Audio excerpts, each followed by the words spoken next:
Attention. The movie guys love movies. Any comments made about the star of Dude, Where's My Car portraying this century's most revolutionary tech genius are purely for entertainment purposes only. Isn't that right, Ashton Kutcher? America, you've been punked.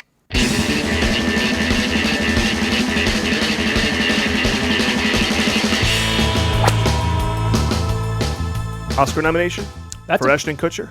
Oh, I thought you meant for Siri. Because that's a pretty big get. Yeah, you get Siri in your movie. It's a star-studded show full of guests. Yeah, that's true. Siri.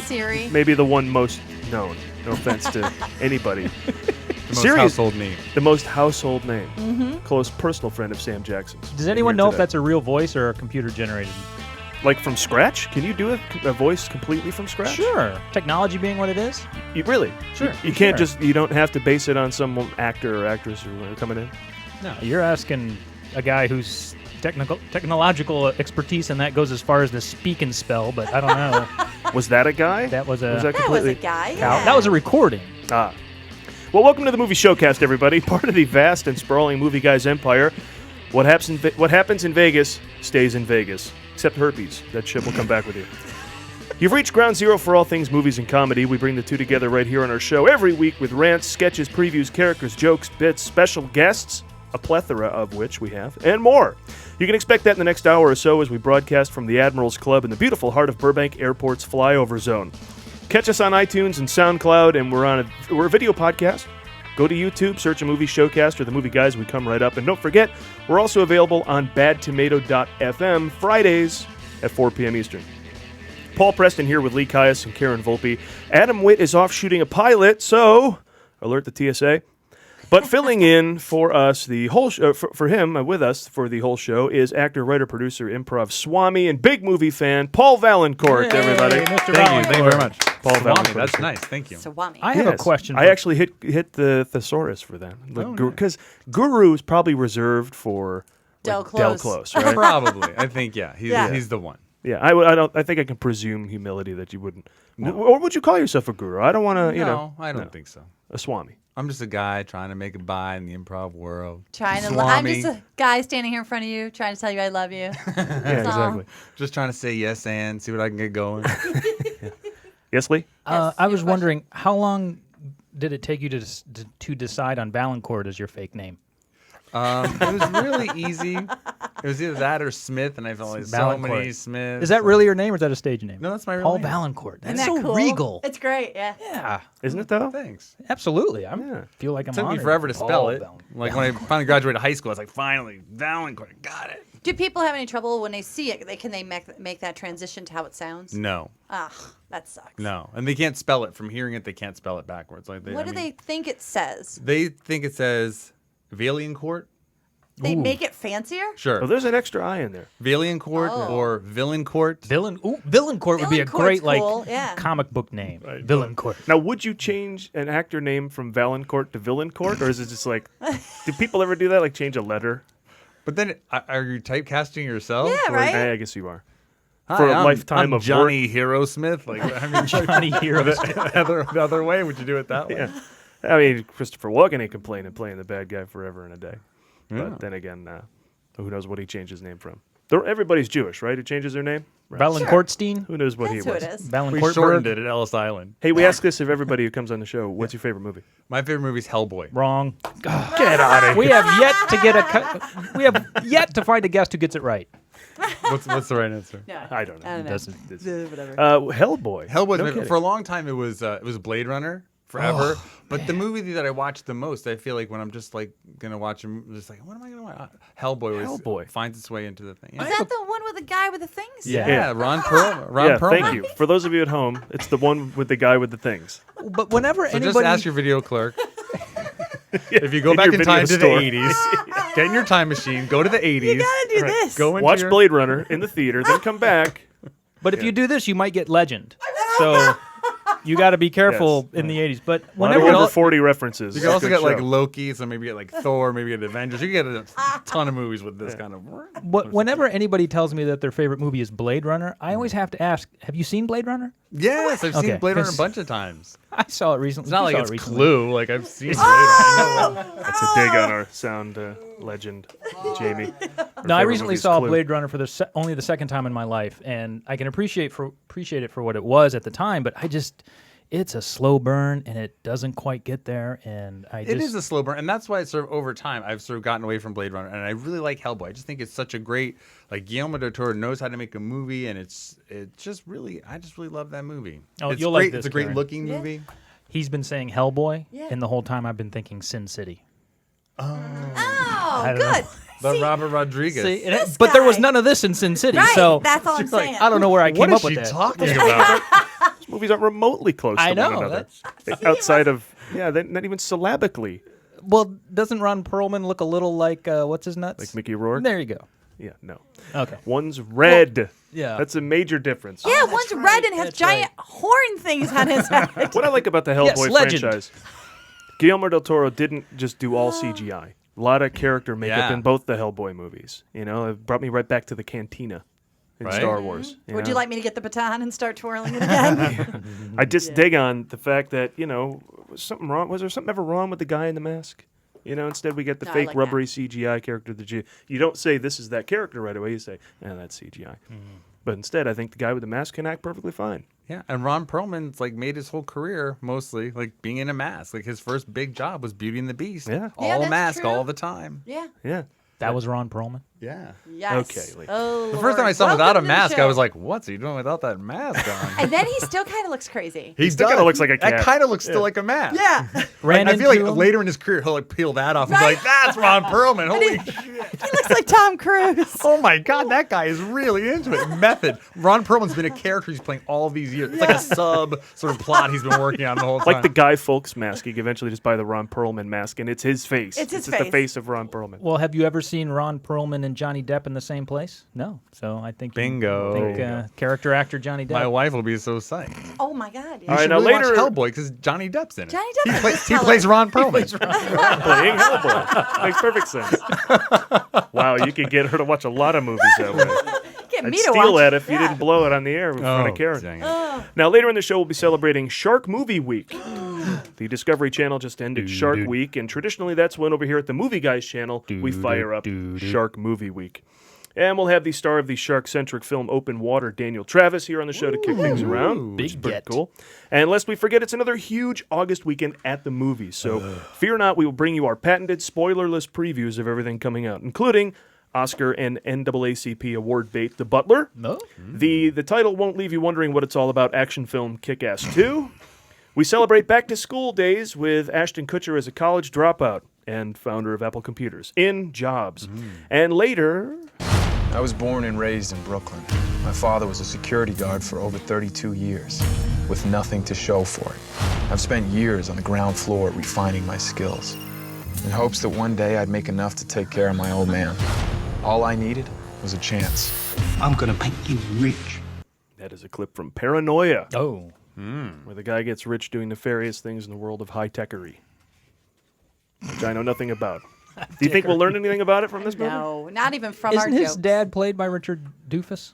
Dreyfuss. Dreyfuss, He's not- got an Oscar. He is. I like Richard Dreyfuss. Who I doesn't was like making Richard Dreyfuss? I do. Yeah. I was goofing on making a Richard goof on Dreyfuss. his name.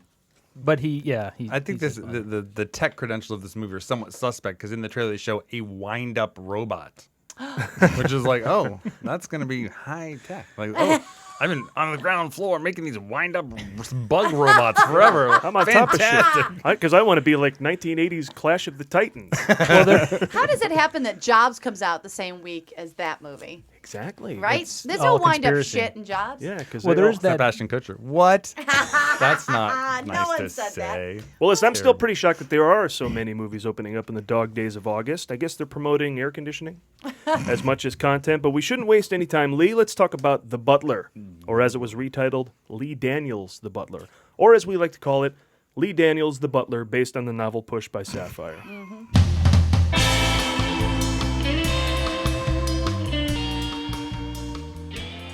Just in time to celebrate the repeal of the Voting Rights Act comes a story about how people used to be really racist. The only thing that might impact the box office on this is all the people still waiting in line to vote in Florida. It's the heartwarming tale of how a disadvantaged minority youth is taken in by an affluent white family and given the singular task of protecting the high school star quarterback.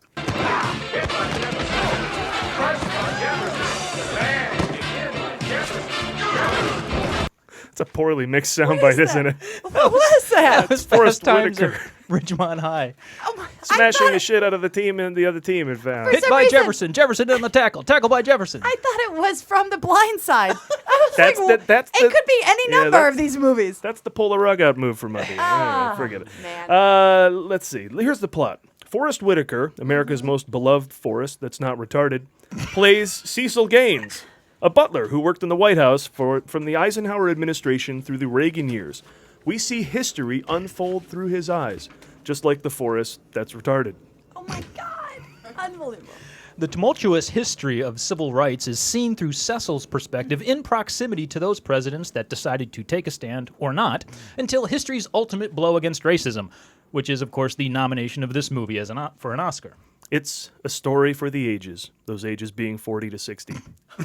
In what is being described as George Zimmerman's new favorite movie, The Butler has a cast chock full of white liberals playing presidents and first ladies, while black actors get to play black people. Robin Williams has been cast as Dwight Eisenhower, easy choice for anybody who knows about Eisenhower's energetic comic riffs. And there's a bit of political revenge with the casting of Jane Fonda as Nancy Reagan. There's also John Cusack as Richard Nixon, which sounds more like a suggestion shouted at an improv show. Yes, and this marks the return of Oprah Winfrey as a dramatic film actress. But even with her strong character development, suspension of disbelief couldn't possibly work here because she's Oprah. It'd be like Barack Obama running for city council or smoking weed again as a grad student. You just can't go back. How often does that plane go by? So often you won't even notice, Paul. And Oprah's virtually unrecognizable here, playing a black woman. We've got a bunch of clips of her in the movie. Let's play a few here. Here's the first one. Everything you are and everything you have is because of that butler. Oh, great. The Butler did it. Jesus, Oprah, how about a spoiler alert? Alrighty, Paul, another clip. Yeah, here we go. I ain't scared no popo. Call a popo, ho. I'm sorry, that was Medea. My bad. Let's do this again. I see why she hasn't done many films. Then she has an Oscar. Anyway, the next clip, however, is from the middle of the film when the Civil Rights Act of 1964 was passed. You've got civil rights, and you've got civil rights, and you've got civil rights, and you've got civil rights. Under their chair, right? Under their chair. Under their chair. That's yeah. nice. The crowd just loves her. So how do you direct Oprah in this? Here's how. Just tell her she's on the set of her show. She'll start proselytizing, and chances are what she says will work perfect in the script. Now, this movie is being promoted as Lee Daniels The Butler. And whenever a movie boasts a director I've never heard of before in an attempt to trick me into thinking, oh, he must be really good, I can't help but think about all the other phony selling points of other products, like Chevron Gas, now with Smogtron, or the Ford Focus with Ego Boost, or starring Oprah Winfrey. There you go. That's The Butler. Although the Butler does sound like a name that Gerard Butler could use for himself. Now that he's walking around. You know what the Butler does? Talking about himself in third person. That would be awesome. Butler reference. Sorry, that happens every once in a while. I want to see this. You guys are all I do. being I crazy. didn't say I didn't want to. Alright. What? I'll see it. I want to see this. What? I'll see everything. But, I'll give this a shot. The guy who made it won an Oscar. I guess one Oscar means he can stick his name on it. What did he win an Oscar for? He wrote the script for Precious. Push, Of course he did. based on the What novel was I Push by thinking? Sapphire. It's not as if he wrote it for Kick-Ass. What was I thinking? No, wait, did he just write that script or did he direct that movie? Why as well? doesn't Sapphire get an Oscar? Right? Who's Sapphire? Lee That Daniels? wrote the Based- book the that book- Precious yeah. is based on. Oh. Yeah, the one who got the Oh, you hit finally with the figured original- out the thing you've been saying for like 3 years? Well, I've never quite understood who Sapphire was in that whole paradigm. Yeah, I see. The So I, one who came I up- The thought author of the Sapphire. source material. The I- source material, yeah. Oh, I thought it was the big girl in the movie. That's not Sapphire. That's Precious. That's Precious. Precious. Okay. I'm Princess keeping score. The Let me write Princess this down. Bride, based on the novel so The Princess Sin Bride City's by the William one Goldman. about. But Precious is the one with the big horns in her head. Oh, right? yes. That's, Perfect. Now we know. Now That's we got horrible. that straightened out. Let's move on. But It's his seriously, favorite movie, yes. Lee Daniels, I have never heard of before, but he did what? Precious. Okay. So I think you're allowed to go ahead and call your movie. I mean, do they not do that with Martin Scorsese? Isn't it say it's a Scorsese film? No. He doesn't? he Well, just- they He say doesn't put his Martin name, like, in the Scorsese. title. Yeah. It's not Martin Scorsese's Wolf of Wall Street coming out. Oh no, this is one of those things. Is this like the Tyler thing? Perry. Yeah, it's that thing. Right. The auteur syndrome. Alan Smithy's The Babysitter is Dead. I don't know. Lawsuit. What? Sorry. There was a big Jamie's law- chiming There was in. a big lawsuit. Lawsuit. who Jamie got said. sued? Warner Brothers. Somebody got sued. And Lee Daniels, because the title of the movie was The Butler, and Warner Brothers took him to court because there was a 1918 silent movie of the Called same The Butler? title. Oh, right, right, there's right. a They movie. won, so his answer was to call it Lee Daniels. The That's Butler. pretty clever. So wait, it's almost okay. So let's reiterate in case you couldn't hear Jamie. Let's Yes. start again. Precious is Oh, good lord. Paul, could you reiterate? There was a movie called The Butler that came out in 1918, so they had to change the title. And so instead of changing the title to something, it's something more like Let's buttle. Let's whatever. What was it like to be black in whatever year? They just put the guy's name on it. It sounds like a giant FU. Wow, I don't know. Look I think at that. that's. it's a little sassy. I would always put my name in front of stuff if I That's could. you. You're kind of like an FU person. Exactly what I'm saying. This is Hi, I'm Lee Caius. Is Lee Caius? this is Lee Caius, and this is the movie guys. That's you. I'm Keith Preston's Paul Preston. You sign your checks like that. This is Lee Caius check. Here you go. Enjoy this. Enjoy This is a this. Lee Caius meal. Enjoy this. This has been a Lee Caius lovemaking. Yeah, You've Hope just you been enjoyed laid it. by Lee Caius. Is it the version of third person, but in a title? Yeah. Well, Lee Daniels. When Lee Daniels makes a movie, he makes a Lee Daniels movie, and I call it Lee Daniels The Butler. But I do want to see it. I'll see it. I'll go because I'll feel guilty because I'm white, and I'm sure this is all meant to make me feel guilty. I'll get it from Netflix and not watch it for a week and send it back. But at least on record. It is the best intentions, but I will not watch this movie. Did you watch The Help? No.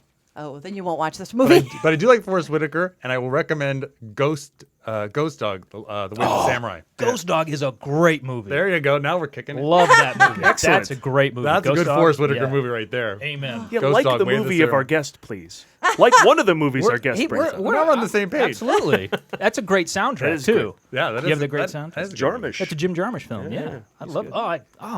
I love the whole sequence with the French. The guy speaks French, and the guy who builds Yeah. the boat on the roof. And yeah, it's And he's like waving that samurai sword around on the roof with Really his cool. pigeons and stuff. It's Ghost pigeon. What's he? Passenger pigeon. You don't remember that? Passenger pigeon's been dead since 1929. Oh my God, what is that? I don't know. Some in the middle of Ghost Dog, I guess. just- Alan Ruck comes out and imitates Sloane Peterson's dad. Is that not a scene? That is. Oh my It's God. a really good movie. made It's a me great choke. movie. It is a really have you cool seen movie. it? No. Put it down on your little. Yeah, put it right down on your Electric- list. I don't know if you List. should put Ghost Dog in. Yes, do it. I know what you like. I'll put a note that you told me. I'll know All who to right. blame Yeah, if I blame don't me. like it. Well, there's plenty of good movies she doesn't have on her list. I just know what Karen would like. What did you put It on? has the word dog in it. There you go. I do And like there's a dog in it. There is I a like dog that. in it. Does it die? Because I don't like No. dog movies. that Oh, you die. know what actress was in it? Is the girl that ended up on the Bernie Mac show? That the girl who played his daughter. God, she's such a great actress. She's so good you forgot Well, you immediately. know. And that's all we have on The Butler. In conclusion, The Butler, go see Ghost Dog. Actually, I should say, when we first saw this trailer and all the heavy and makeup actors playing U.S. presidents, we thought we were watching an SNL sketch, all right? Sure. It turns out we were right. Early versions of the film featured a host of Saturday Night Live actors, but the end result didn't have the gravitas Oprah required for her involvement. Well, after recasts, reshoots, and re-edits, we have the film we have now. But we still have the trailer yeah. that we We're downloaded of the connected. early cut of the film. So for an exclusive Movie Guys clip presentation, we'd like to play it for you now. You hear nothing, you see nothing. You only serve. You know he got that job himself. The White House called him. He didn't call the White House. I want to hear all the stories. I don't know how many stories you're going to hear because they done swore him to some kind of secret code. Here's how we do things. The red countries are the countries we sell arms to. The green countries are the countries where we wash our money. You looking for some help? You done broke our window. You done stole our food. And now you asking for a job? It was my understanding that there would be no math. Young brother, the black domestic play an important role in our history. I want to talk to you tonight about a time on a democratic tradition. Sexual performance in the White House. You've changed my heart. And it goes on like that. I would go see that movie. Oh, Daryl Hammond shows up. Yeah. Dan Harvey Aykroyd. comes on, does some George Bush. Wow. Yeah. It's a good time. Well, this is why I don't make movies. I would have gone with that one. I don't know what the counter programming is here, The Butler or Kick-Ass 2, but from the category of wildly different than our last movie comes Jim Carrey joining Hit Girl and the gang in Kick-Ass 2. Paul?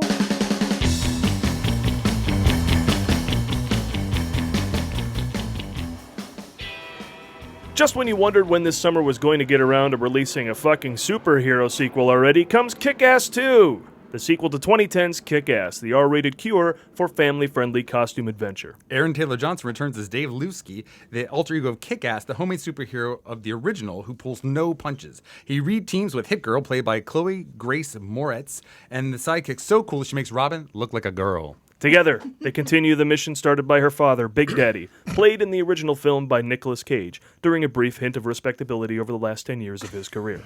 The influence of Kick-Ass continues to be felt by the populace starved for street justice in what is sure to be the ultimate Take Back the Night campaign. They're joined by a veritable Comic-Con floor of DIY heroes, including Colonel Stars and Stripes, played by Jim Carrey, who makes a welcome return to over-the-top character comedy, or for the younger end of the demographic, trying it for the first time. And there's a cast of villains that would make the Tick proud. Mother Russia, the Tumor, and Genghis Carnage. This is a superhero movie that anyone who's ever swung a baseball bat can relate to, because that's the extent of their superpower. These aren't really superheroes in the traditional sense. Nobody has superpowers, no one's from another planet, no one's been bitten by a bug or been the victim of an industrial accident, but hey, they all have really cool pajamas. Basically, the fight scenes look like someone was saving seats in Hall H. The villains start with the Red Mist, played by McLovin. Sorry, Christopher Mintz-Plasse, we know you've had a career besides Superbad, but none of it is coming to my mind right now. And we had a clip for that that's gone. Now, the Red Mist has dropped his former moniker and has decided to become the world's first supervillain, calling himself the Motherfucker. Now, if Superman is a man who's super, and Spider-Man is a man who's a spider, I'd rather not know what the motherfucker's powers are. Indeed. Kick-Ass became the standard bearer of the adult-oriented superhero movie by doing one thing that few other R-rated comic book outings have done. Make a profit. The only thing missing is the director of the original, Matthew Vaughn, who followed Kick-Ass by making the second best X-Men movie ever, X-Men First Class. But as a longtime superhero fan and movie guy, who could have guessed 10 years ago that any of that last sentence was possible? As much as I like to believe Jim Carrey's renunciation of the violence in Kick-Ass 2, I think he's using the reverse psychology approach so the film gets an audience. I'll take him more seriously when he condemns Mr. Popper's Penguins or Batman Forever. Indeed. I agree. Yes. Those were an assault on the senses.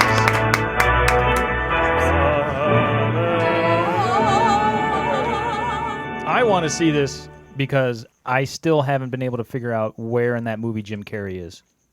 He looks so not Jim Carrey-ish. Yeah. Right? That's amazing. And I'm not getting any hints of his Jim Carrey-ness in his persona. Usually he's got that one kind of shtick bit face that he does. I haven't seen it in the I'm very excited about this. He hasn't talked out of his ass? Exactly. Although he should probably bring that back. I mean, those were huge hits for him. Yeah. He's just not having huge hits anymore. No. Talk out of your ass again, Jim. And I just recently saw some of the first Kick-Ass. I had no idea what a good movie this was. This whole thing. Yeah, somebody should tell me these way things. over the top. You're busy with that dog movie. I don't know. I think we've established you're not aware of good movies. Okay. But Boom. No, but it's a little over the top. That might be true. But it's it's like a little much. This one? The first one. But I liked it. A little much in what respect? I don't know. It's like Too much Kick-Ass? Well, there's a lot of violence and there's a lot of swearing, and maybe to the point where I'm like, okay, already, I get it. I mean, you're rated R. Maybe calm down a little bit. That's two of my top criteria for a movie: violence and swearing. If you it's got go. that, I'm like, yeah, well, there you go. yeah, let's do this. Are there boobies in this one? Oh, I don't know. I don't think there's Violence, nudity swearing, and boobies. That's the trifecta. Yeah. I don't This think is they not- do boobies, No? do they? All right. I don't think so. I don't think they can with Chloe Grace Moretz. She's like 13. Yeah, is she like a little tiny girl? Because I don't know her outside of that picture of the wig and stuff. Is she just little? Yeah, I Yeah, mean, that's she's 3 years little. ago. She's grown, but She still looks really little. Yeah. Kind of creepy. and will kick your ass still. Oh, okay, good. Yeah. But with her name, what is it? Chloe Grace Moretz, Aaron Taylor Johnson, and Christopher Mintz-Plasse. This film is having a run on 3 named actors. Certainly. Hyphenates. Maybe Jan Michael Vincent shows up in the next one. That Philip Michael would be Thomas, awesome. because we haven't had enough over 40 references in the show. But let me ask you this: Aaron Johnson was his name in the first one. You can see it on the poster there.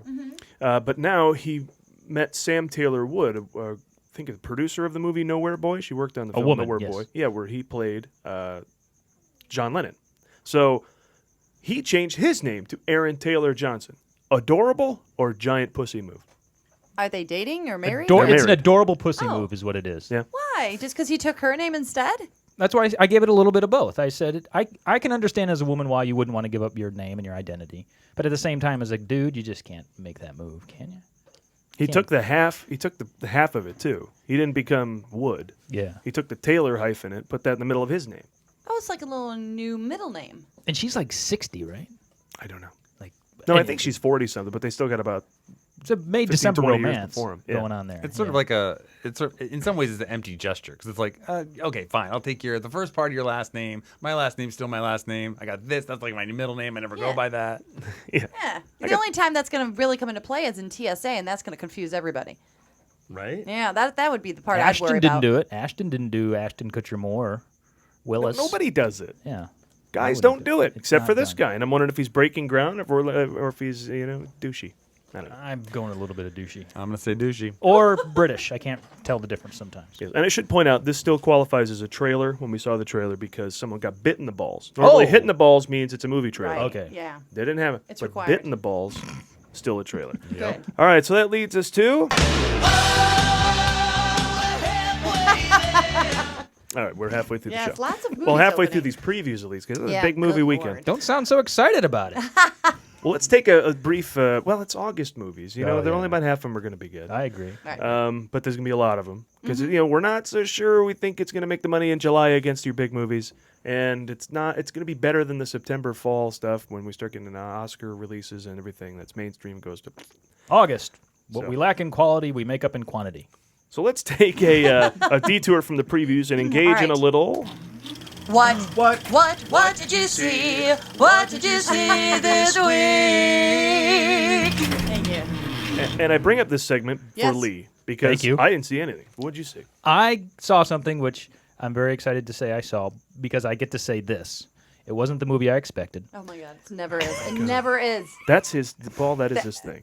It's not. I only say it when it's true, and it's true a lot. Did you watch the previews ahead of time? No. Well, the previews even make so, you think. yeah, That's why books have covers. Books have covers so you can kind of assume what's going to go on inside the book. So I don't have to read the whole book to determine whether I think I'm going to like it or not. So the preview tells me something. Anyway, District 9. That's what I saw. It wasn't the movie I thought it was going to be.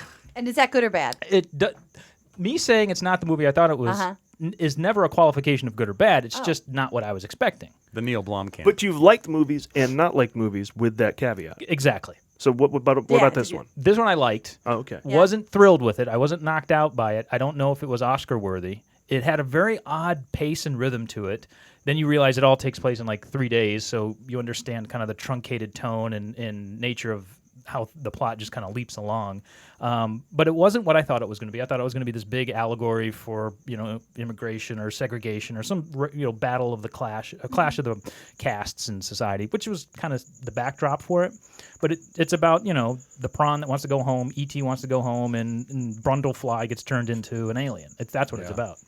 So the point being is that just because it's not the movie I expected it to be doesn't mean I'm necessarily like it or dislike it. It's just District 9 wasn't exactly what I expected it to be. I didn't think it was as great as everyone thought it was. It was a very unique film. I enjoyed it. And I'm certainly looking forward to District 10.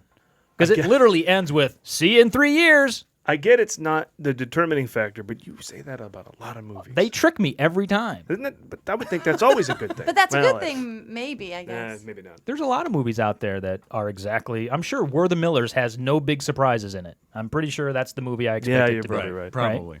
Yeah. Unless it becomes an allegory for clash of social strata, political, whatever. Number one at the box office. Yeah, it becomes some immigration thing in itself because of the whole border deal. See, then I'll be surprised. Then pretty I'll be sure. here. I'll be back next week going, hey, it wasn't the movie I expected it to be. Yeah. I really liked District 9 when I saw it in the theater. Yeah. I thought it was really great. In the theater especially, it's like so immersive because it's like you're in that world. I thought he was really good at drawing people into that world. And it was like I thought the effects were really amazing, like really integrated into the world. It wasn't like you were saying about CGI before. It wasn't like, oh, there's this on top of it. It seemed like everything was like all together. I agree with that, but here's something I thought about when I was watching the movies is that I think they shot that in a real slum in Johannesburg. Oh, I think so. Oh, that's the most depressing point of that whole movie. Like, this place exists. Oh, people, we need to get together. We need to get this shit together. Oh, the movies shot in India and Africa. I can't handle those movies. No, and I will never go to either of those countries. Thank you, Hollywood. It's just not going to happen. But safaris are beautiful. I don't care. Blood Diamond. I'm done. Thank you. But that's not the Travel Bureau's favorite film. Yeah, the Chamber of Commerce really doesn't need these movies going out for India and Africa. Yeah. So no one else saw anything Mighty else? Heart? Oh, no, I don't think so. I saw Elysium. Elysium? Oh, yeah. Yeah, how which was is the that? follow-up to District 9, sort of. That's his next movie. It's the same. It's not District 10. No, it is. It's Neil Blomkamp and yes. oh gosh, what's his name? The other guy who was in the lead. Charlton Copley. I will say this. Charlton Copley. I am going to not assume anything about Elysium. That way, I cannot say it wasn't the movie I didn't expect. There you go. It's probably best with every movie. Paul? Now, Elysium was good, and it is a sort of an allegory about the separation of caste. And it's shot in one of the biggest actual landfill dumps in the world in Mexico. It's gigantic. People live in it? Yeah, I think so. It's gigantic. If you think the slum is like one thing, this is like a whole nother level. It's like, oh my God. Really? I heard that on an interview before I went and saw the movie, and then I was watching the movie, I was like, holy crap. Yeah, I hear those things. I hear there's an island of trash too, somewhere in the middle of the ocean, just like a huge island, like an Iceland-sized island of trash. Come on, people. Let's all We should shoot a movie there. You know, I bet you can get that location really cheap. Elysium. Trash Island? Trash Island. Let's Shot move it. entirely on Trash Island. Elysium looked to me, Lee Daniels, Trash Island. No. Elysium looked to me like it was another immigration debate backdrop because, you know, the people try and get to Elysium from the poorer place, like, you know, Mexico and the U.S., but also the healthcare issue is kind of, so he's like got a couple things. So next movie he does, we'll have immigration, healthcare, and NSA leaks. Right. Like he's going to keep piling on the themes until his head explodes, or mine does. Yeah, it was a good one. Jodie Foster's in it as sort of like the heavy of the film. She's really good. Nice to see her. Called her the head muckety muck. Yes, she is very much the head She muckety looked very muck. icy. Yes. She's very icy and a little French. Oh, good. She thought that would make her more evil. He is She's all got hung these up on bowling her pin legs. calves. Aren't they? They're like Lord steel. in heaven. Like, I think she does a lot of hiking, or maybe. a lot of Perhaps hiking. hiking. That would do it. She strikes me as a hiking kind of gal. All right, so see it? Yeah. If you like hiking. If you like District 9, I think you're definitely going to like Elysium. I like District 9. Well, then Elysium. I'm going to go see it. I was going to anyway. I'm going to see that. I'm going to see Where the Millers. I can't wait to see Where the Millers. Yeah.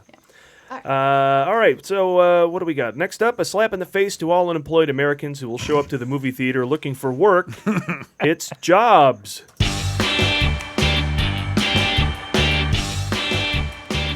Jobs Go ahead. Jobs, as the title would lead you to believe, is based on the Republicans' laser-like focus on America's #1 concern after the Great Recession of 2008. No, I'm not being serious, but then again, neither are they. This film is lucky to have secured its title because Jobs was the name of another film Mitt Romney produced, all about the work he would have the 1% create when he got into office. Turns out it was in post-production so long he lost the election before it could be released. Then he hoped to release the film under the title "Dude, Where's My Job?" starring Ashton Kutcher, until their lead actor was stolen by this film too. Jobs tells the never-before-told story of Steve Jobs, unless you count all the stories that have been told about him. I don't. And the novel, or the biography. Nope. It's one man's dream to turn the personal computing industry on its head, revolutionizing form and function, and almost single-handedly making computers cool.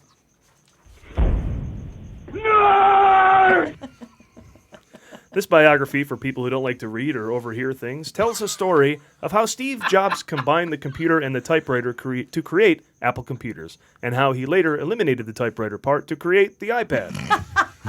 Steve Jobs is a college dropout who went on to become a technological revolutionary, setting up a generation of excuses for dumber entrepreneurs.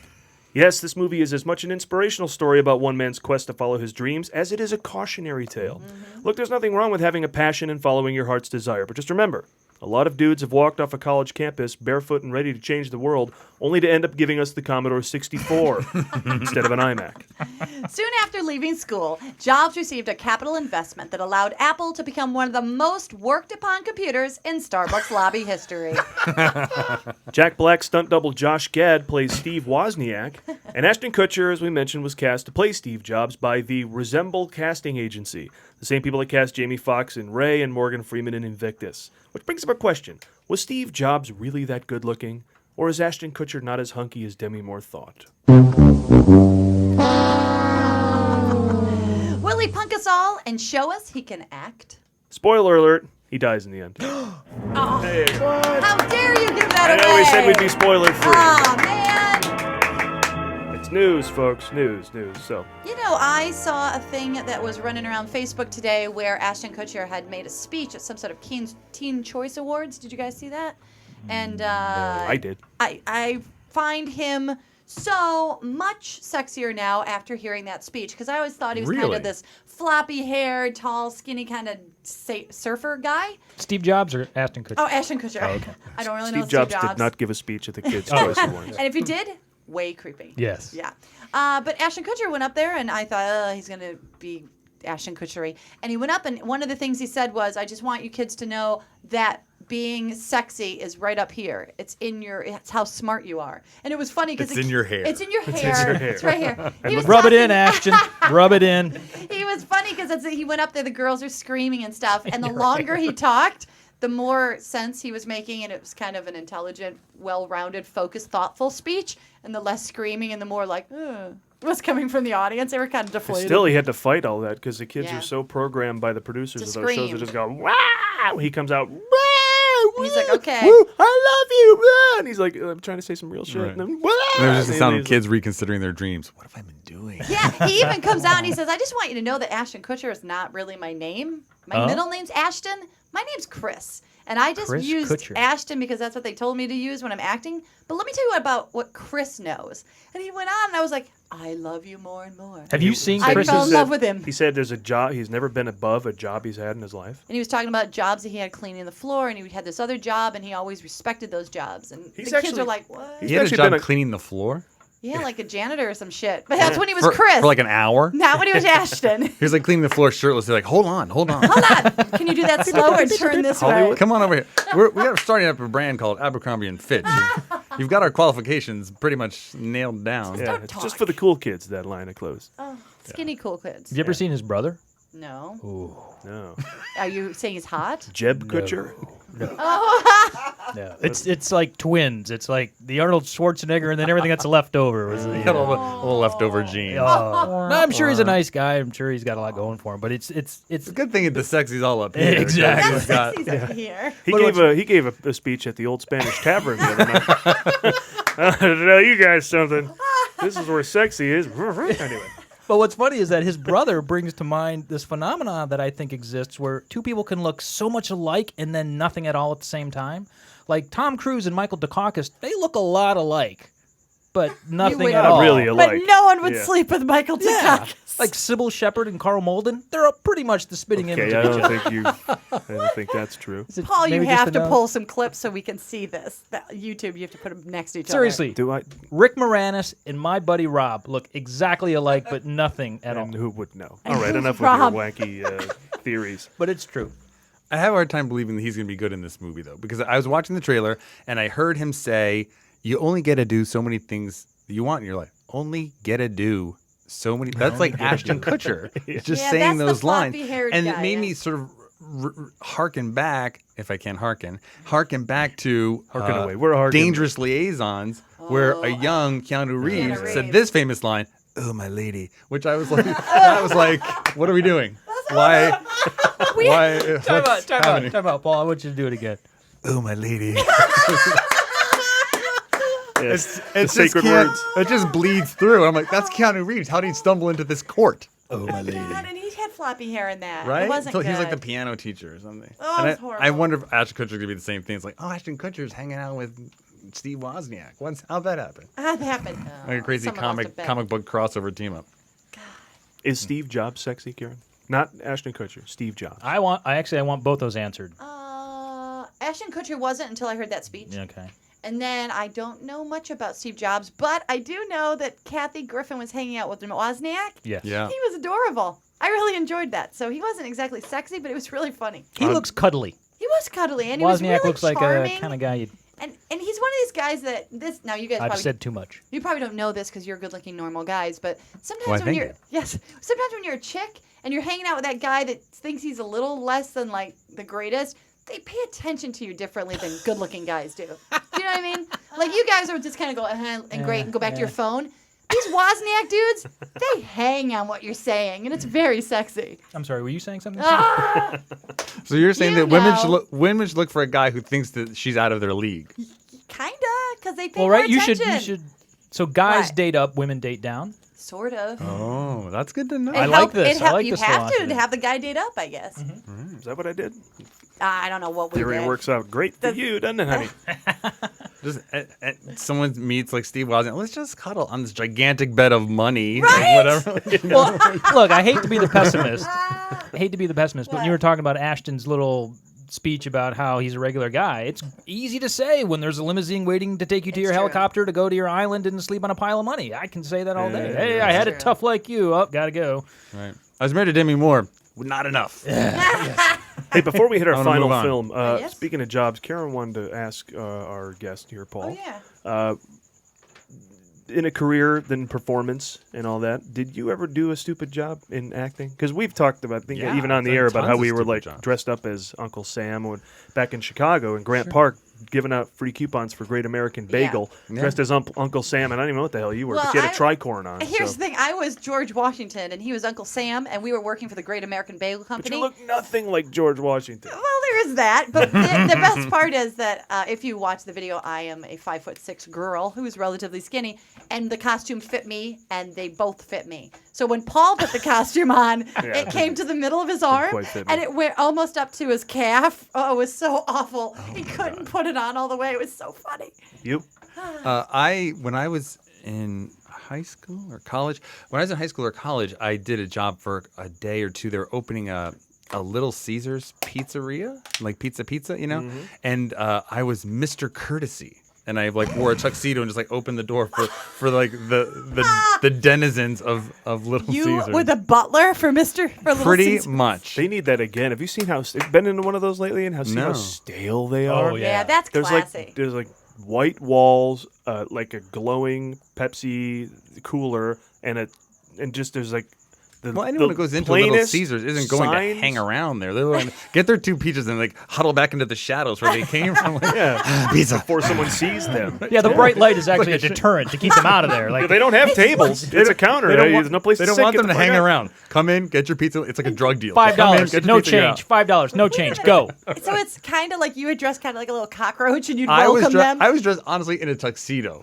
Wow. It was and ironically, it was the first tuxedo I ever wore. Of course. Was to be Mr. Courtesy. Did you get to For borrow it for prom? No, Oh. it was. I think it was. At prom, did I think people it was go, in- "Hey, Mr. Courtesy"? I think I was in college at the time. Now that I think Well, we're eating good at the prom today. Mr. Courtesy brought some pie. Fortunately, that's not what it was. Oh, That could have really. Well, what's in my yearbook? Oh, voted most courteous. Most Mr. courteous. How lovely. You do seem very courteous and very thoughtful. Oh, thank so you. I could see the typecasting there. Thank you. Wow, look at that. There you go. Oh, my lady. Our final film, a high-tech thriller with some big names, is Paranoia. And even though we have a cricket going crazy in here, because who can deny that there's a giant cricket making a crazy noise during this show? It's time we just brought it up, right? I'm waiting for a plane to fly over and drown out the cricket. I know. Any dogs out there want to start barking? Oh my God! Somebody turn on the air conditioner. Damn you, Burbank, Burbank, Burbank. This film is a high-tech thriller with some big names called Paranoia, and it looks to be Jobs as if it were written by Zack Snyder. Lee?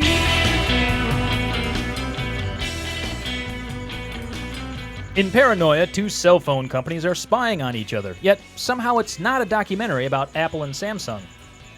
Paranoia is the poorly named thriller about life in the technology fast lane, but maybe that's because the more obvious titles, Microchip Off the Old Block and E-Blackmail, were already taken by upcoming Adam Sandler movies. Oh, I want to see those. Well, let's see what this movie's about. According to IMDb, an entry-level employee at a powerful corporation finds himself occupying a corner office, but at a dangerous price. He must spy on his boss's old mentor to secure for him a multi-billion-dollar advantage. Lesson learned, never ask for the corner office. Well, there you go. Thor's brother, not Loki, is the lead. That would be Liam Hemsworth, America's second favorite Hemsworth and second favorite Liam. He stars as Adam Cassidy, a young tech genius sent to work for the competition by tech giant Nicholas Wyatt, played by Gary Oldman, who it turns out does a really good British accent. Oh, who knew? Hairless Harrison Ford plays the head, no pun intended, of a rival tech company, Jock Goddard, marking the first time Harrison Ford has played a jock, even though he's played a jack 4 times. Paul, you don't. It's not the cricket. It's something there's else. beeping. There's beeping. I don't know what that is. The company takes Adam in, and based on the hip-hop music in the trailer, he's either getting rich or taking a pill that makes him a genius. Let's play a segment of that trailer. Morning. We're reinventing you. Let it go, breathe a little, just let it. If you want to be accepted, you have to look the part. Oh, he's definitely getting richer. Oh, and getting better absolutely, suits in that clip. More handsomer. And it all goes according to plan. Jock reveals to Adam an incredible proprietary advancement in technology, a computer chip that has the capability of making plots like this one coherent. But if hip-hop means you're getting rich in a trailer, then dubstep means you're fucked. You stood on my shoulders! And now I'm standing on your neck. He's in trouble. Yeah. That's what it means. And fucked he is, as Wyatt won't let Adam off so easily, threatening to kill his father, played by Richard Dreyfuss. Yeah, they're all gonna die. All about him! And if that isn't enough to make you paranoid, see, because we're trying, the FBI threatens to send him to jail, so Goddard sends hitmen to kill him, leaving him with only one option, using his knowledge of computer technology to take them all down. It's the sort of fantasy your IT guy lives during those brief moments where his phone goes to voicemail, even though you know he's at his desk. I knew he was there. This is the high-stakes game of industrial espionage played on a scale of descending hunkiness from Hemsworth down to Josh Holloway to Harrison Ford, and then bottoming out with Gary Oldman. This marks a reunion of Ford and Oldman, who starred in Air Force One, and they still don't like each other. All right, that beep I heard, Lee. Okay. That was I have a feeling our phone is being tapped, but that's just the NSA. Damn you, Snowden. Gee, what are the odds that the girl he sleeps with early on in the film comes back later as the daughter of the guy he's spying on? It's a movie, isn't it? Somebody is out to get you. It's Relativity Media's marketing department. Watch Paranoia.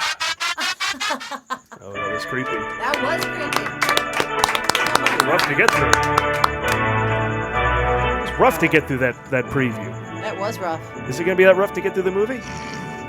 Rougher. I have a feeling. You know, once upon a time, I was like, Harrison Ford movie, Harrison Ford movie, Harrison Ford movie. And, you know, he doesn't take on as many leads in as many awesome movies as he used to, so you can't do that anymore. But I kind of like his transitioning into supporting guy like Bill Murray and Michael Douglas to a point. So I'm hoping for good things from this. I don't know what to expect, though. I think what he's discovered in his later career is that he can do half as much work as an actor, but still be paid like Harrison Ford. Yeah. So I think that's the strategy. That's a good discovery. Yeah. He's not going to retire. No. He's 15 years over the time when he could have first done it anyway. Yeah. Actors don't retire. Why? Because their job is the best job ever. Yeah. Yeah, this is another one of those movies where they just... They take a guy who clearly is way too handsome, way too smart, and way too unrealistic for whatever setting he's in, and we're going to make him into somebody new. You mean you're going to comb his hair? Okay. Yeah. All right. So this is something I brought up a while ago. Whenever we see a movie about somebody going into rehab, I'm always really jealous because I really want to just go and concentrate on myself for a month and not work and have people cook for me and give me healthy food and talk about myself with others. All day. That's what I want to do. And I gotta tell you, I also want, I don't listen to hip hop normally, but I want that day to happen where I wake up and there's hip hop and there's a woman there, it looks like Jodie Foster, and she's like, "We are reinventing you." I'd be like, "Yes, you go. Reinvent the shit out of me." Finally, for the love I of need God. a team Where of have you guys people been? Where have you been? I've been working waiting. for and with me and on Yes. team. I need a team I need lead. the hip hop and I need the lesbian. I need it all to happen to me. Even if it sends you down a downward spiral of technological It always works quadruple out crossery. okay, though. Yeah, I do, because then I'm going to go into rehab and it's all going to be perfect again. And we're all going there anyway. Right? And in rehab, you get to relax and do. You just don't want to do anything. Yes. There you go. Mission accomplished. Nice work. You don't even want to do the work of getting addicted to a drug that will then put you in rehab. I have to make sure I don't bother to get addicted to the wrong drugs. Oh, So tell okay. me the right one to begin with so I don't waste time. Fame. That's the right drug. This movie reminds me of Duplicity. You ever see Duplicity? With Yes. Julia Roberts and Clive Owen? It I was wasn't the thinking movie I multiplicity for a expected. second. Yes, duplicity. I'm with Michael you. Keaton. Go on. I'm with you. Yeah. Multiplicity. That's a real. That doesn't remind me. It's nothing I'm like with you. that. I got you. Duplicity. Yeah. Multiplicity, the one with the big horns on it. Exactly. Right. Paul Giamatti and Tom Wilkinson play the heads of competing companies, and they have all these corporate secrets that Julia Roberts and Clive Owen getting in the middle of. I think you'd like it, honey. A lot of like names. Julia She's taking out her Roberts. phone. I cannot make it through duplicity. No? No. That's I Tony tried Gilroy, man. I Tony know. Gilroy's That's why great. I watched it. I heard a great interview with him, and he lied through the whole thing. 'Cause he made it sound really interesting, and I just couldn't get through it. That's what I'm talking about. It's not the movie you expected. It was not. You I expected expected an interesting movie, and that's not what I liked it. I know. I You know thought what? You know what? It reminds me of Enemy of the State. Which I've never seen. I'm What? that guy. Stop the show. It came out at a time when I was meh on Will Smith, even though I love Gene Hackman and everything he's Yeah, ever he's done. good. So I never went out to see it. I was kind of meh on Tony Scott, too. What? But, well, you know, not every movie was great. Tony Scott. I know, Rest but in that's peace. a pretty good movie. You never know if you're going to go in and get deja vu. You know, and then you miss Spy Game if you don't go see that. Spy Game's amazing. Yeah, but yeah, it was Duplicity. I thought was a little gem. Maybe you'd like it, honey. I put it on my list. I'll report back. I keep calling you honey on the show. Does Thank that offend you. you guys? Should I call you guys Call honey him or love sweetie or and anything? lover. If we're taking the opportunity to choose, I would like Toots. All right, Toots. Or Sweets. All right, little lamb. Sugar. Little lamb. Little Little lamb. lamb. Be Lammy a baby. lamb. All right. Well, this is a jam-packed weekend of movies. We've Yeah. previewed them all. Thank God. So Previewed you're the welcome. crap out of 'em. You're welcome, moviegoers. You decide from here what you want to go and see. But we will come back. We will have our annual look at the roving monster of the deep as the Movie Guys channel prevents. Trying to prevent We sharks. present Shark Movie Week with special guest Daniel Travis right after this. Woo! My hat is like a shark, yeah. Deepest blue is my hat is like a shark's fin. Deepest blue is my hat is like a shark's fin. Yeah, blue is my hat is like a shark's fin. Deepest blue is my hat is like a shark's fin. Deepest blue is my hat is like a shark's fin. Deepest blue is my hat is like a shark's fin. Name that tune. I can't possibly. Theme to Jaws. LL Cool J. Yeah. From the closing credits of Deep Blue Sea. Well, that's Yes. why we couldn't recognize it. Yeah, exactly. And that must mean that it is time once again for the annual celebration of that thousand-tooth killing machine, the shark. It's Shark Movie Week. Shark Week. We've got 7 days of shark-infested movies coming your way, documentaries, original programming, specials, and more. You've picked the right time to tune into the Movie Guys channel. And joining us is our special guest, the star of the popular shark film Open Water, an actor who has also appeared in Thank You for Smoking, and a plethora of television shows, Daniel Travis, everybody. Thank you. And he looks a lot like, for those of you viewing at home or those on iTunes, go to this right away. Very cute. He looks a lot like Kiefer Sutherland. Yummy. A good-looking version of Keith. Yes. Absolutely. I get that in Kevin slouch. Bacon a lot. Oh, and Kevin Bacon. Oh, my God. Yes. I can totally see that. A good-looking version of Kevin Bacon. Let me hit you with what we ask every guest on here. What's your favorite movie of all time? I think more because of the time that or the age I was, but it's got to be Star Wars. Yeah. That's a good one. It just has to be.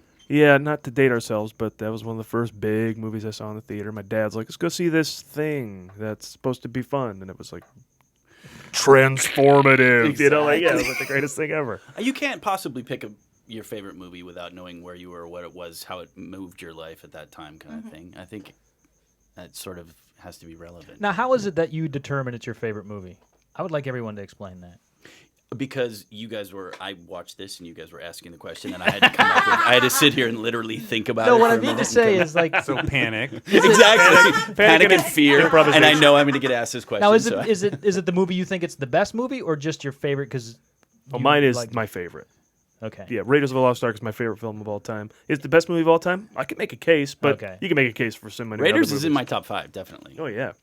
I mean, No Country for Old Men is my adult favorite movie of all time. See, and you can make it the case that is a perfect movie. Absolutely, but that's also based on where you were and where you are in your life at that point. Yeah, so because a 10-year-old. I was going to say, at 11, No Country for Old Men is going to be kind of...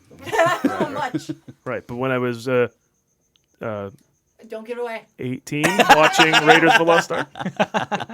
I think it's like when you're sick and you're in bed and you want to put on a movie, like what movie do you reach for? Yes. Like that movie that gives Few you Good Men. comfort. See, that's the argument I'm A getting Few at. Good Men is the best. If you want to fall asleep, A Few Good Men puts me to sleep every time. You're getting into some dangerous waters. I think it's a great movie. It's a great movie. I've seen it a million times, and whenever it's on TV, it's like a tractor beam and it pulls me in. I'm like, flick, flick, flick.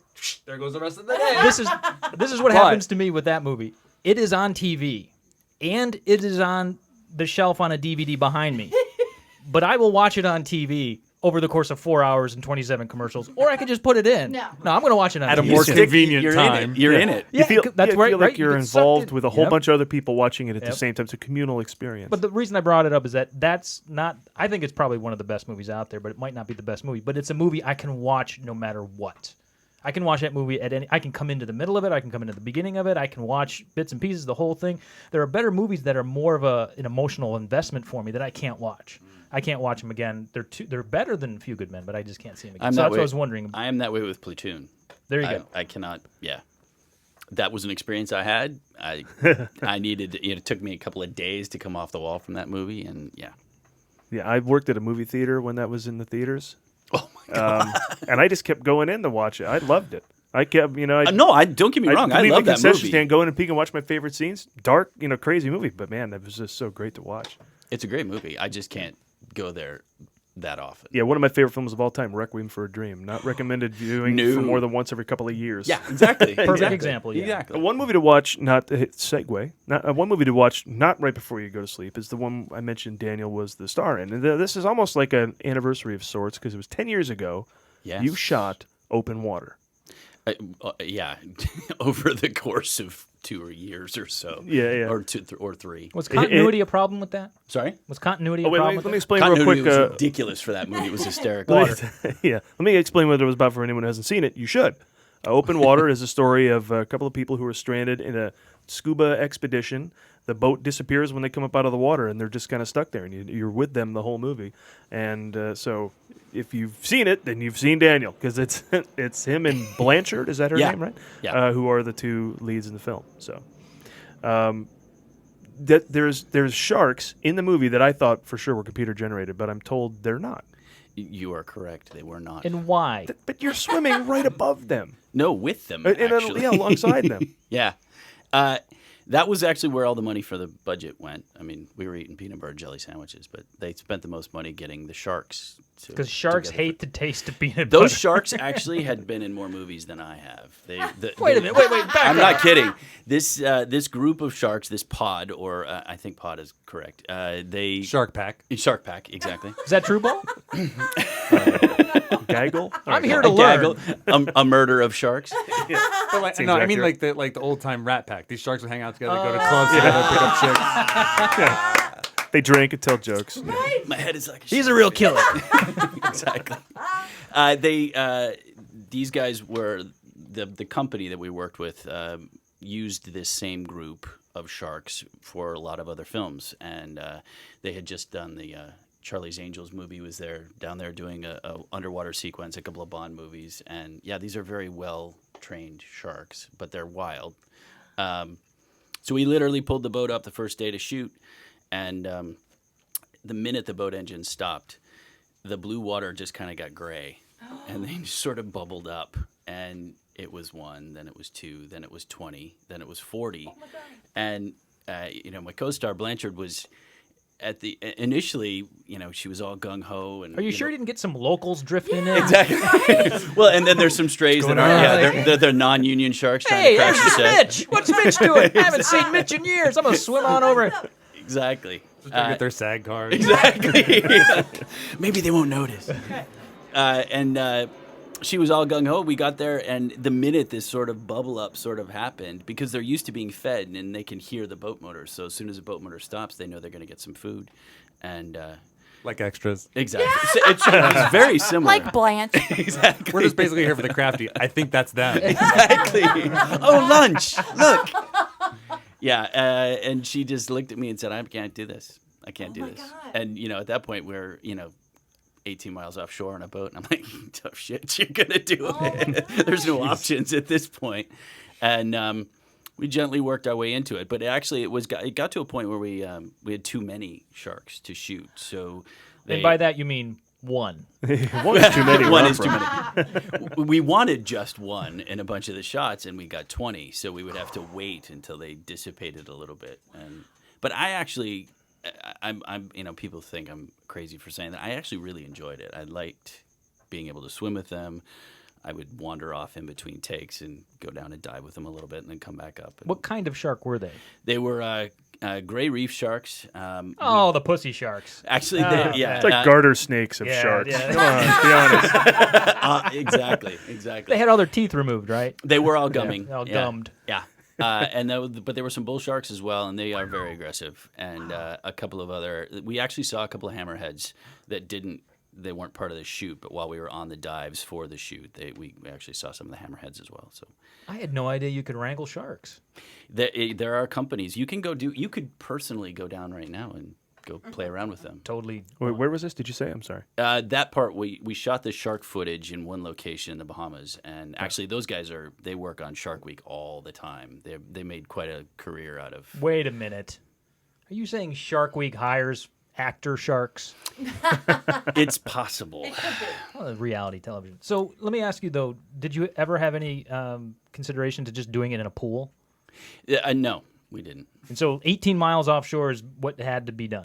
And then trying to match water. Yeah, try to match water. I was being a smartass. Is that hard to match water? It's ridiculous. Is it? Really? Yeah. Oh, I thought just water is fucking water. No, you got sky, you have watercolor, you have wind direction, you have sun angle. It was crazy to think that you're shooting in this water desert, and it was the most difficult. They'd have to turn the boat this way to get this angle. Wow. Or the wind's too high here. We had a lot of currents to deal with, so we went from trying to tie ourselves to the back of the boat to trying to just kick in place and, end up, oops. We're a lot closer to that wall than I it know. looks. It's such a huge set on camera. It's like The Price is Right. It's pretty much somebody's basement. So for being shot, it made its first festival debut 10 years ago. Yeah. So, but I like to think of it as the first digitally shot movie. Although Session 9, I think, was shot before that, and Blair Witch, and Attack of the Clones, Star Wars Episode 2, Attack of the Clones, technically shot digital, but like a budget just this outrageous. I like that Open Water was shot in cameras I personally have held. Yeah. I've never gone out and got a Panavision camera for, like they use on The Color Purple, but it's but those cameras that I was running around Hollywood and shoot with, Absolutely. you guys shot that film with. And thank God, because if you're going to do a low budget, lowish budget movie like Open Water, you can't have a lot of equipment, right? And that was a big part of it for them. Is that Chris Kentis and Laura Lau, the filmmakers, wanted to make sure that it looked as if it was almost a home movie. So they did that intentionally. And in fact, Chris helped develop the underwater housing with Ike Light to make sure that they could do the dive sequences with the same cameras. And it was great. Yeah, that is a film experience that I will probably spend the rest of my career trying to get back to. How is it that you got involved with it? How did they? It was really kind of odd. I was actually on vacation with my family, and another actress called me and said, "I'm up for this film, and they're having trouble finding the guy, and you should send." There's guys all over Hollywood.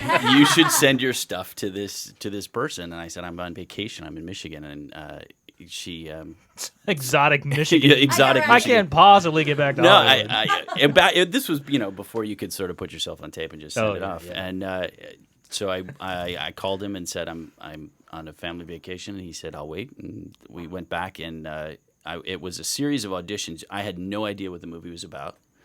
They intentionally kept that a secret, and we did a series of improvs. And it happened. Blanchard and I were actually friends before, and it wasn't her. she was also auditioning. This was another woman entirely who actually asked me to come in and do the audition, and Blanchard ended up getting the job, and she didn't. Oh, wow. And we just did a series of improv auditions, and after the third audition, sitting with the camera doing fake scenarios, they finally said, okay, listen, we're going to probably deal with sharks. There's going to be a little bit of nudity, and what do you think? And I was much more concerned about being naked than I was about swimming Wait a minute. with sharks. When did they finally say, hey, do you feel okay with swimming? Because I can't swim. I was going to ask you about that, yeah. That would freak the shit out of me, because every time I see a movie and I see swimming, I go, well, I couldn't play that part. Well, I would want to be nude around the sharks. That's where... Exactly. You draw a specific line. That's right. one and then the other, maybe. Well, what was your character's occupation? Because I forget. Did that ever come up? It didn't come up. We built backstory for ourselves, but... Because that'd be a crazy improvisation. All right, you're a real estate broker, and you're showing her a house. Go. Well, it has nothing to do with the movie. Okay, it's great. You're hired for this movie about sharks. They would do these scenarios like, okay, you guys are a couple, and you're on a camping trip, and you're lost. And so then we'd go for 20, 30 minutes and do things like that. All right, you be the guy, you be the girl, shark, you be the shark. Right, exactly. And the shark had no problem being nude. He was nude all the time. Shark could take a lot of improv classes. He was really hilarious. Exactly. But wasn't it based on a true story? Yeah, it's actually based on a series of there was not one isolated incident, but there was a couple in Australia that was sort of the most infamous or famous couple that had this Infamous experience. means more than famous. More than famous. Oh, wow. Okay. I'll use that next time. But they took bits and pieces, and it was much more a focus on the intent was to be much more focused on the scenario. And because it was so easily identifiable for anybody to say, you go on a vacation, do one of those dives, and you come back up and the boat's gone. Wow. What do you do? Which leads me which leads me to Open Water 2. They made this. Have you seen it? They did make it. Did your phone ring? Oddly, no. No, really? They didn't ask you to be in Open Water 2? If you've seen Open Water 1, you'd know why. Open Water 1? Here's the plot. I did see Open Water 1. Stupid. Don't give it away. All right, Amy. No spoiler. Her husband. Here's the deal. Amy, her husband James, fucking and their hilarious. baby Sarah travel to Mexico to sail in the yacht of their reckless friend Dan with their common friends Zach and Lauren and celebrate the 30th birthday of Zach. They're introduced to Dan's girlfriend Michelle, and they drink and recall moments of their past while navigating. Miles away from shore, Michelle suggests they stop the yacht and swim in the water. Amy stays in the boat since she has a childhood drama with Ocean, and Dan stays with her. Later, they're irresponsible. Dan pushes Amy overboard, falling in a prank with her. There's too much going on. Yeah. Yeah. McSteamy was in that. Who's that guy? Eric Dane. Eric Dane. Yeah. That was another real scenario that actually happened. Oh yeah. But Lionsgate bought the rights after Open Water 1 and decided to do whatever they wanted to do, Wait, and they just made the everything posters Paul look just the said same. happened? Yeah. No, that was Wow. Yeah. I love it. He said they just made the poster look the same. They That's literally. all you need. It was. They used the same It's a face, typeface and shark yeah, fins. exactly. Good to go. So you know how to scuba dive, yes? I do, Okay. and actually, that they did ask us that, Yeah. and we got recertified in order to shoot the film. Just so they, I guess, for insurance purposes, they had to make sure we knew what we were doing. That's amazing. But I actually got hooked on scuba diving as a result of it. Yeah, it's a lot of fun. Now I heard there could be an Open Water 3 if. Now that one they're bringing you back. It's a dream sequence. You can come back for that one. Can't believe Open I said Water that. Why aren't 3, you the in opening? Water? And work with Ghost Shark. But this would be on stage. Yes, actually, Something we were talking about. My girlfriend is desperate to make Open Water the musical. Oh my God, I totally want to audition for that. I may not be able to swim, but I can sing like crazy. Well, this is your sweet spot. This is what I do. No swimming on stage. No swimming, but singing. Yeah, All right, it'll be I'm there. perfect.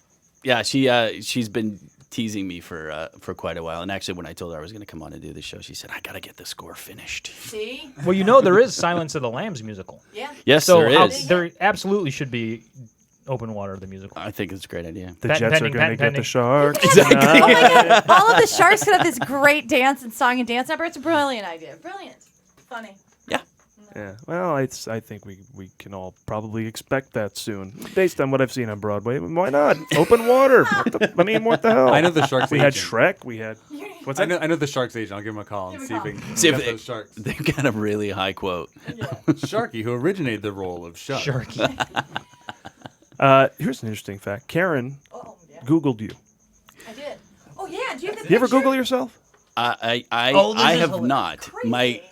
My girlfriend has Googled me, and Wait a minute. Everyone's Googled themselves. I didn't, because I usually, if I have to do stuff for work, I look at on IMDb, and she came up with some photos that I didn't even know were out there. Wait a which minute, was really you- interesting. We Googled you. I just put your name in, and I did it as like Google image, so I went right to just images. And the first 3 chunks of images are Chunks. of you. There's rows, so there's like 21 pictures of you. Well, shark Then, speak. Chunks. if you go a little chunk, if you go a little further, it becomes very strange very quickly. And they're not pictures of you; they're pictures of convicts and people that are all Awesome. And they're all those shots It's you all get mug taken. shots. Mugshots. I don't know what's going on down in the South, but men named Daniel and Travis have getting into some it's a big serious Southern shit. name, and Oh I my will tell God. you that I'm a direct descendant of William Barrett Travis, the commander of the Alamo, and there's Travis Air Force Base, Okay. and that's a big So yeah, me and the convicts. That It's picture's very on cool. there if you could click on it. Oh yeah, we'll show that picture. Oh, that's Sure. great. Oh my God. I'll go Google myself Just tonight. Google and find- You're in the middle, and there's just tons of Now that meth just heads sounds with, dirty. Like, cocky faces. But you got to consider this an honor, though, right? Because if there's going to be 2 people you're going to watch for, over an hour, Right. let alone, like an hour and a half.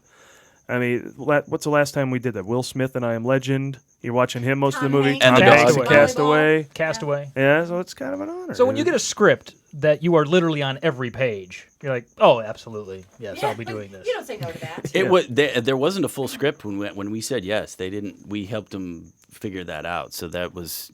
But I knew that it was going to be mostly just the 2 of us. So that was a lot of fun. That's why I was saying, as part of a filmmaking experience, to be able to be involved in all of that part of the process, all the way through. I watched all the post. I watched them do all the Foley stuff, and it was an experience that I will never be able to replicate. And was great.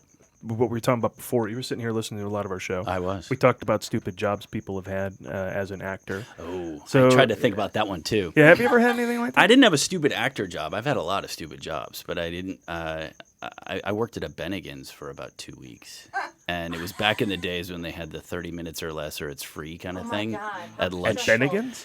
No, it was, yeah. And The restaurant? they literally had stopwatches at the table. I mean, who sits at a table for 30 minutes waiting for their meal anyway? That's No, kind of it like had a to be. It had to be. You had to be in, out, done. And like, I was and gonna so say. literally, you take the order, set the stopwatch, and put it down. And I only lasted about a week and a half. Oh, there. I would have had a heart attack. I couldn't do that. Well, because people kept messing with the stopwatches. So you come back and be like, wait a minute, I have 5 seconds left. Or they change their order, or they have a problem with something. So So what Paul would- would do that to get it free. Yeah. What would happen if you had a table that just isn't budging? They're like on their 3rd lemonade, and you're like, look, buddy. No, 20 they had. It was on me to make sure it was out there, or the food was. Everything had to be done and to them within 30 minutes. Okay, so that's what I'm saying. Is that's a long time to wait for your food? I don't know. 30 minutes if you go to a restaurant? Maybe during the lunch rush. You notice how there aren't any Bennigan's anymore. Did you? It Did you killed have to it. wear so much? Flare. Flare. Yeah. It's flare, and yes, you have to work your way into the flare. Like it starts. It's like it's like the military. You start as a private, and then you get more flare. And you only were there 2 weeks, so you had like I had what? very little pasties? flare. That's all Exactly. you had. I had my one courtesy button, and that was it. Do you do a lot with Shark Week? Do people ask you in the past? I actually got to host Shark Week right around that time, which was a blast. That was They a were lot doing of fun. Shark Week. I don't know how long. They were doing Week's Shark been Week going when on. I was in college. Because Wow. every August, I remember hunkering down for the week. I got to host Shark Week when Shark Week was cool. Thank you. There you go. Before It jumped the shark. Before exactly. Before it jumped itself.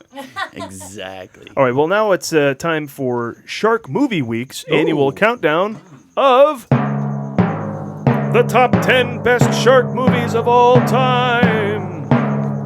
There you go. I didn't have time to pre-record a theme for that. Oh, okay. It's not so, this bit. So let's do it. I got it right here. Top 10 shark movies of all time. Number 2, Open water, number 1, Jaws. That's it. We're done, right? I will take that. Repeat. Name Until you me get another 10. shark movie that should be on this list. That should be. That's it. Open water and Jaws. Those are the only two. I mean, decent Jaws ones. 2 might be number 3 on the list. And then they got dumb, right? The 4 and 3 and 4 were dumb. Jaws 3D. What was LL Cool J's one? That was Deep Blue Sea. Yeah. And then what was the one with the boobies? That was the Every other one? No, that was open water. It's There were Piranha boobies. 3D. That doesn't count. That Shark Night 3D. Shark Night. Yeah. Shark oh, Night yes. 3D. Oh, that's right. Yes, which none of us saw, right? None of us saw that, did we? We didn't see that. You know, I'm going to come back next year, and Sharknado is going to be on that list. Yeah. Not to blow smoke, but open water really blow away.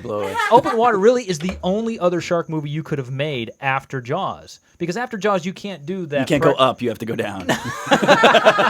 No, but you can't do that traditional predator kind of on the hunt shark. You absolutely have to have a different take on it. And this is the only other take I think you can come up with. Yeah, you have to go into their world instead of them coming into our world, to Yeah. the beach. We have to kind of go there. I mean, you can do it.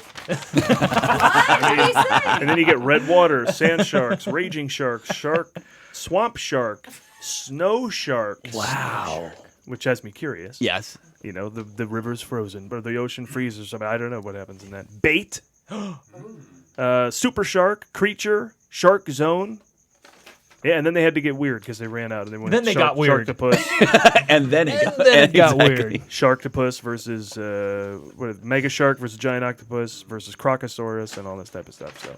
Crocosaurus? Yeah, you couldn't do the general chills anymore. You had to go for super cheesy camp. In fact, we are going to feature those films because I mean it's hard to believe Sharknado wasn't Discovery Channel. It was in fact Sci-Fi Channel. Yeah.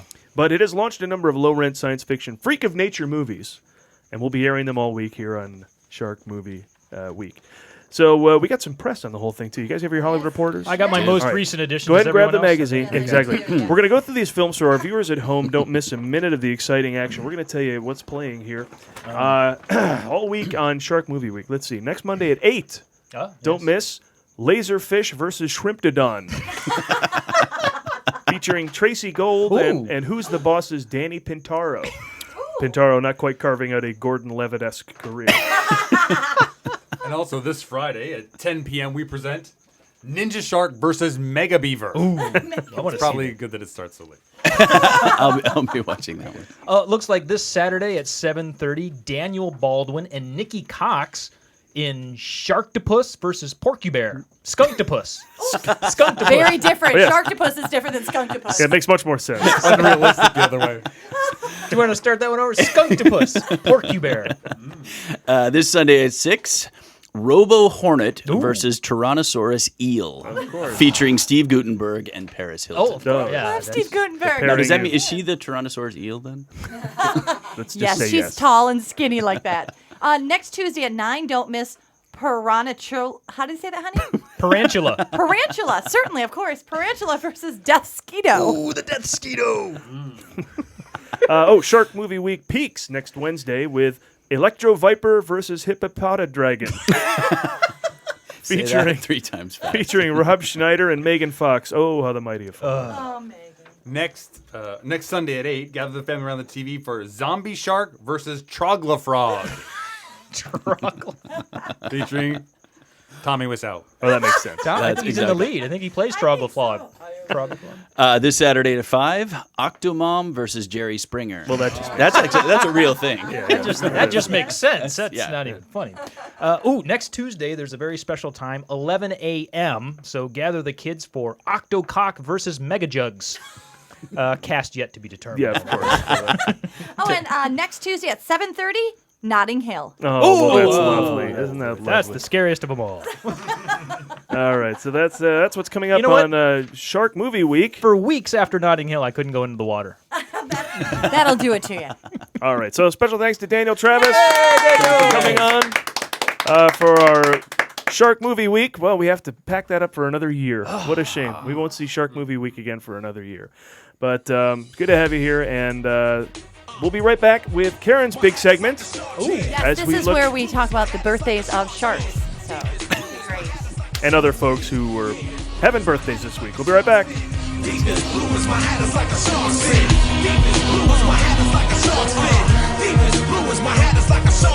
Man-made terror, 100 jaws of death. Battle across my depths, I pause your breath. I caught you, you sink down 40,000 leagues. Bleeding to death with no arms and short sleeves. My world's deep blue, killers gotta eat too. Looking for human flesh to rip my teeth through. All right, and we're back here to the final segment of the show as we turn things over to Karen for her weekly look at the birthdays of those who make the movies. Oh my God, please stop It won't that. stop. You can't stop make LL it Cool stop. J. You can only hope to contain him.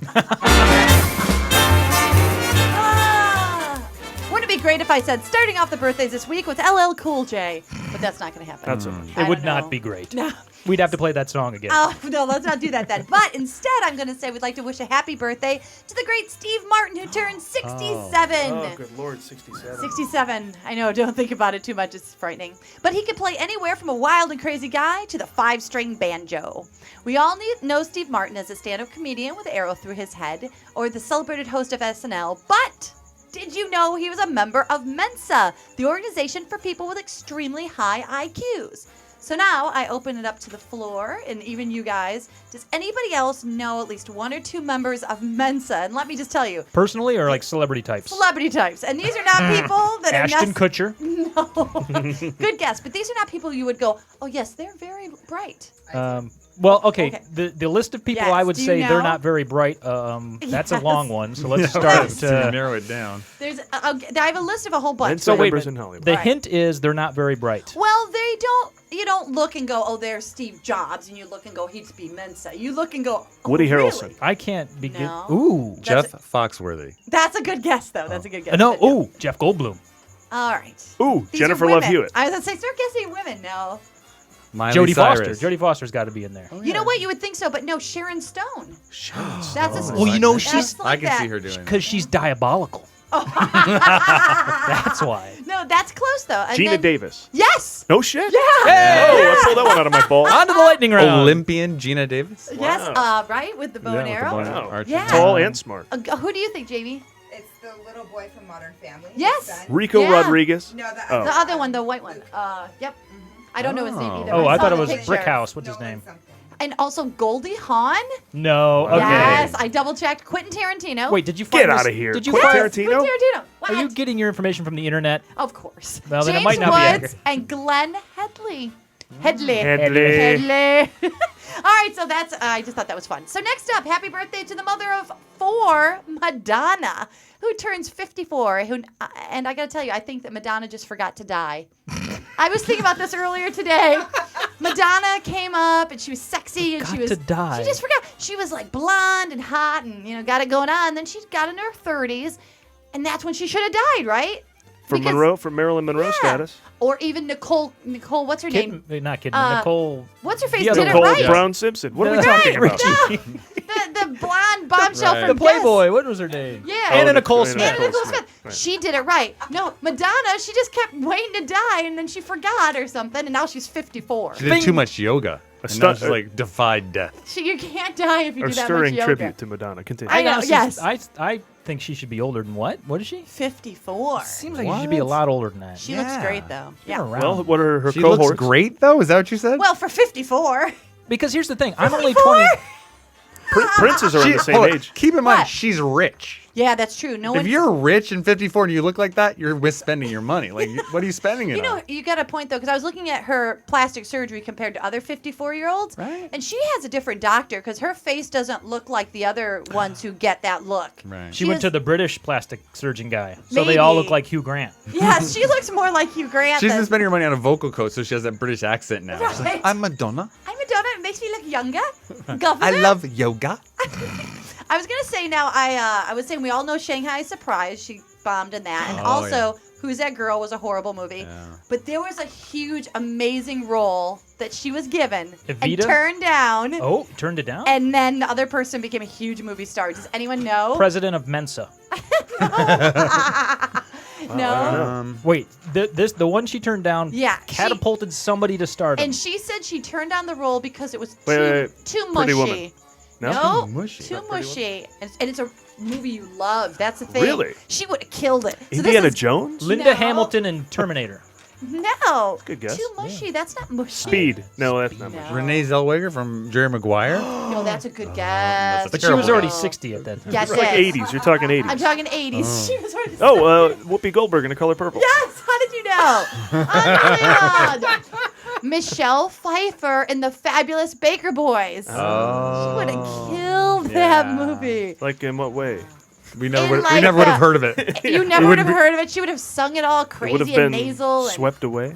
Oh. talk about marrying the director to get a career. That did not work for her, did it? No. And that wraps another movie showcast. Everybody, happy birthday.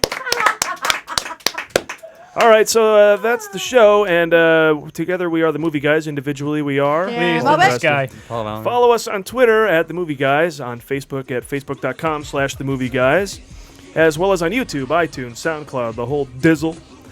Vine, we made some new Vine videos. 6-second reviews, hashtag 6-second review. Thanks to Paul Vaillancourt sitting in as our guest host. Thank you very much. Thanks for having me. Daniel Travis. Yay! He was funny. great. He was very good. Jamie Clark Yelvington keeping our shit together. And of course, Steve Schultz for all his writing contributions to the show every week. And remember, you can always find everything we're up to at themovieguys.net. Thank you for listening. Human predator created by a needle. Jet black eyes, baby, they stare. Movie Guys! This shark, swallow you whole. Shark After Dark. Oh, yeah. We're back. And today we add the sexy factor to the Movie Guys channel's Shark Movie Week. So, panel, who do you think is the sexiest shark out there? Lori Grenier.